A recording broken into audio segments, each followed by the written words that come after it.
Nous allons continuer avec l'enseignement sur la voie des 7 bénédictions. Aujourd'hui, on va parler de la 4e bénédiction qui est la bénédiction de la nature. Nous avons déjà parlé des 3 premières bénédictions.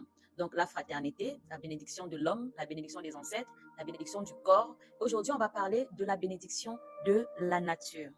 La 4e bénédiction qui est dans la bénédiction de la nature, celle-ci nous apprend à respecter la nature, mais surtout, elle nous apprend à comprendre que l'être humain ne peut pas vivre en paix s'il est totalement coupé de la nature ou s'il est totalement coupé du vivant. Aujourd'hui, beaucoup de personnes passent leur journée enfermées, toujours devant un écran, dans le bruit, dans le stress, et après tu entends des gens te dire « je me sens vide, je ne me sens pas bien, je me sens épuisé, je me sens mentalement fatigué, je n'arrive plus à respirer ». Ma question ici est de savoir comment est-ce que vous voulez garder l'équilibre quand vous ne vous prenez jamais le temps de ralentir. La nature que vous voyez là, ce n'est pas juste un décor. Quand les gens voient les plantes chez moi ou de temps en temps je sors, je vais marcher dans la nature, c'est pas pour faire la meuf en fait. Non, la nature n'est pas juste un décor. La nature aide le corps et l'esprit à garder son calme.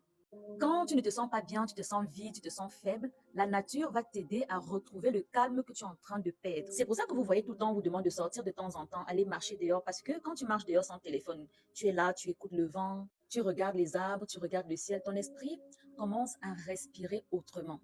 Et à côté de ça, cette bénédiction nous rappelle une chose importante. On ne peut pas détruire la terre comme on est en train de détruire. Là, on abat les arbres, on détruit tout. Et on espère vivre en paix là-dessus. Ce n'est pas possible. Quand on gaspille tout, on jette sans réfléchir, on consomme sans limite, nous participons nous-mêmes au déséquilibre de ce monde sans nous en rendre compte. Respecter la nature, ce n'est pas le fait de parler d'écologie à tout va. C'est apprendre à vivre avec plus de conscience. C'est prendre seulement ce dont on a besoin. C'est respecter ce qui nous nourrit et comprendre que la terre n'est pas infinie.